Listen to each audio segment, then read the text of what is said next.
Ele era um tubarão monstruoso. 50 toneladas de pura ameaça. O grande tubarão branco era pequeno perto dele. E novas revelações mostram que os mares eram o lar desse verdadeiro monstro marinho chamado megalodonte. Eles foram os primeiros guerreiros da Terra, os predadores supremos.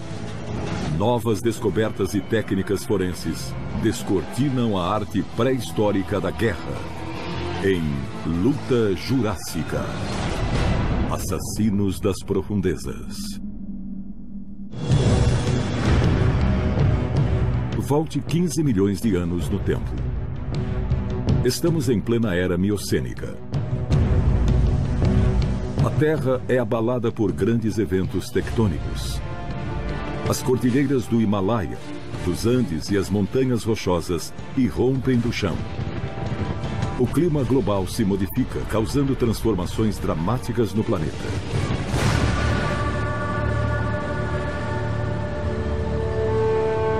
Mas as maiores mudanças se dão nos mares.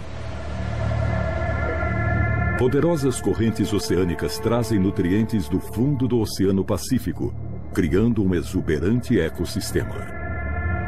Milhões de novas formas de vida despontam. Mamíferos que antes habitavam a terra, agora se adaptam à vida no mar e desenvolvem barbatanas para aproveitar a nova fonte de alimentos. Mas esse mar não é tão sereno quanto parece. A 150 metros da superfície, um gigante ronda as profundezas do mar. E uma nova descoberta volta a lhe dar vida pela primeira vez.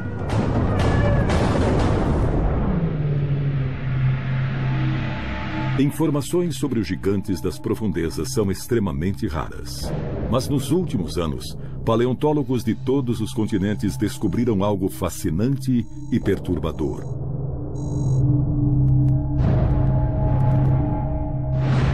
Milhares de ossos de baleia, encontrados em todos os cantos do planeta, de diferentes espécies e tamanhos. Todos os ossos tinham uma característica em comum: cortes profundos causados por uma força tremenda. Nos últimos séculos, milhares de ossos pré-históricos de baleia com cortes profundos foram encontrados. Os cortes estão em costelas, vértebras, nos ossos da cauda e das nadadeiras. Alguns com 23 centímetros de extensão e 7 centímetros de profundidade. A força necessária para cravar dentes tão fundo nesses ossos é espantosa. O mais importante é que o tamanho do animal capaz de causar tal ferimento seria inimaginável. As evidências apontam para um predador cujo tamanho é inimaginável para nós hoje. Um colosso monstruoso que vagava livremente pelos mares. Mas que animal era capaz de matar uma baleia gigantesca? Quem era esse assassino pré-histórico? Então, o mistério aumentou. Perto de vários ossos cortados, os paleontólogos encontraram outra coisa.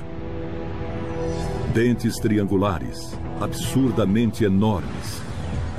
Suas bordas serrilhadas ajudavam a cortar a carne de presas grandes.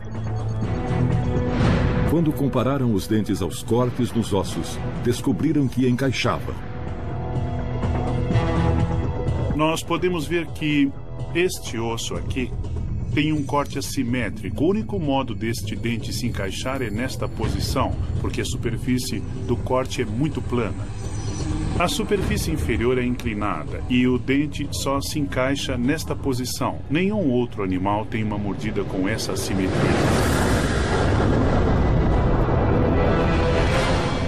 Os dentes pertenciam a um tubarão gigantesco, o megalodonte.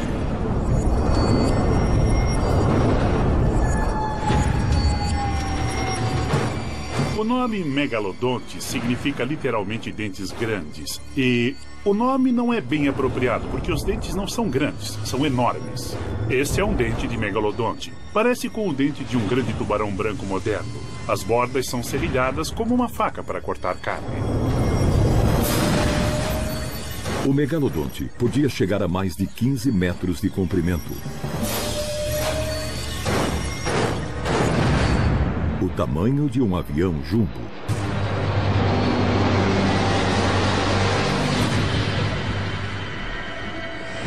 Esse animal era tão grande, tão enorme, que se o megalodonte existisse na mesma época que o homem, nós não teríamos conseguido desbravar os oceanos, porque não conseguiríamos construir um navio grande o bastante para resistir aos seus ataques.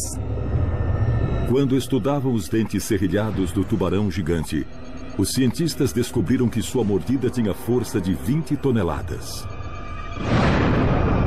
Isso bastaria para cortar a carne de uma baleia gigante, mas também era suficiente para furar seus ossos. Evidências de 15 milhões de anos de idade mostram que podiam, e com facilidade. Quando encontramos fósseis de baleia, frequentemente eles têm marcas de mordidas. Deste lado parece que alguém atacou o osso com um machado. São incisões muito profundas. Nenhum outro animal na época produziria mordidas como essas. O megalodonte atacava com tamanha ferocidade que seus dentes penetravam não só a carne, como deixavam cortes profundos nos ossos. E os ossos de baleia ficavam bem distantes da pele, nas profundezas do animal. Mas havia um desafio. Como os tubarões não têm ossos, o tamanho e a forma do megalodonte foram calculados de outro modo. Muitos tubarões têm vértebras de cartilagens ósseas que, de fato, fossilizam, ao contrário do que se pensa. E podemos medir o comprimento dos animais, podemos ver onde era a cauda e o tamanho deles. Vértebras de tubarões pré-históricos são raras. Mas os dentes dos megalodontes dão muitas informações. Os dentes dizem muito. São comparáveis aos dentes do grande tubarão branco. O formato é o mesmo. Nós calculamos da seguinte forma. Cada 3 metros de megalodonte correspondem a 2,5 centímetros de dente. Então, se o dente tiver uns 15, 16 centímetros, o megalodonte teria uns 20, 25 metros. Hoje sabemos que o megalodonte era tão colossal que podia comer até um tiranossauro. E era mais do que capaz de abater qualquer presa no mar. Não se detinha diante de nada. Baleias, leões marinhos, nem de membros de sua própria família. Fósseis provam que esses tubarões existiam em todos os oceanos da Terra. Ossos de baleia com marcas de mordidas estão distribuídos por todo o mundo. Em quase todos os lugares em que houver uma coleção de ossos de baleia, encontraremos mordidas de megalodontes, se os sedimentos forem da idade correta. Isso sugere que o megalodonte era um importante predador de baleias no mundo todo nessa época. A localização dos restos de megalodontes indica outra coisa: que permaneciam perto das vítimas. Os fósseis de megalodonte são encontrados em depósitos geológicos que se formam perto do litoral. Então, até onde sabemos, não era uma espécie de águas profundas de mar aberto. Era uma espécie pelágica. E isso faz sentido, porque suas presas, mamíferos marinhos e outros grandes vertebrados marinhos que compartilhavam seu ecossistema, viviam em ambientes costeiros, onde havia mais nutrientes. Eram ambientes biologicamente ricos. Era preciso muitas focas de 50 quilos para alimentar um megalodonte de 50 toneladas. Ele não perdia tempo com qualquer comida. Ele procurava baleias, lulas gigantes e outros grandes tubarões. O megalodonte era um tubarão monstruoso. Estima-se que precisava comer o equivalente a 1/50 do peso do seu corpo diariamente. Ou seja, o megalodonte precisava de 1 tonelada de alimentos por dia, o equivalente a um elefante. Para isso, usava técnicas de caça aperfeiçoadas ao longo de milhões de anos. E essas técnicas ainda são usadas pelos grandes tubarões brancos hoje. Quando caçava, o megalodonte espreitava a presa, talvez por baixo. Procurava a maior presa disponível. Depois que a escolhia, começava a correr em direção a ela. Não era uma aceleração curta e explosiva, mas realizada por uma distância longa. Quando fazia a investida final e alcançava a velocidade máxima, ele não podia se desviar. Se a presa fosse para o lado, ele não conseguia acompanhá-la facilmente. Comparar o dente de um megalodonte com o de um grande tubarão branco explica tudo. Este é o dente de um grande tubarão branco, provavelmente uma espécie com 4,5 metros de comprimento. Este aqui é o dente de seu primo pré-histórico, do megalodonte. E dá para ver bem uma pequena discrepância no tamanho dos dentes. E, para aumentar sua eficácia letal, eles tinham um estoque infinito desses dentes afiados. Sabemos que, em casos extremos, tubarões presos em aquários trocam cada dente em cada posição da mandíbula a cada 8 ou 10 dias. Cada tubarão ganha dezenas de milhares de dentes durante sua existência. E esse é um dos principais motivos de os dentes de tubarões serem fósseis tão comuns. Além do incrível tamanho, das poderosas mandíbulas e dos impressionantes dentes, os megalodontes tinham outra característica. Eles caçavam a presa com uma extraordinária gama de sentidos. Os megalodontes não só se moviam pelo oceano, o oceano também se movia por eles. Eles nadavam com a boca aberta e a água passava por suas brânquias para que pudessem respirar e também para receber informações da água. A maior parte do cérebro do grande tubarão branco é reservado ao sentido do olfato. Ele pode ser descrito como tendo um excelente olfato, mandíbulas incrivelmente grandes, dentes afiados e uma ótima visão. Depois de entender como o megalodonte atacava as presas, os paleontólogos abordaram outra questão. Passaram a estudar os esqueletos de baleias que haviam sido atacadas e comidas por esses monstros. E descobriram um dado interessante.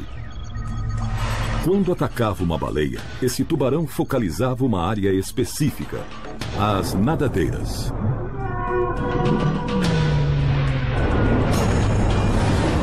Nos fósseis de baleia do tempo em que o megalodonte existia, cerca de 2/3 dos ossos com marcas de mordida são na região dos ombros. E pensando bem, isso faz muito sentido, porque quando a baleia era atacada e tentava escapar, virava em torno do seu centro de massa, ou seja, a região dos ombros. Ao tentar escapar, a baleia move esta parte do corpo o mínimo. Com o tamanho de um Boeing 727, avançados métodos de caça e armado até os dentes, o megalodonte não tinha paralelos nos mares pré-históricos. Era o que acreditavam os paleontólogos, mas estavam errados. Em 1992, uma nova descoberta no Japão revelou um segundo colossal monstro marinho que antes a ciência desconhecia.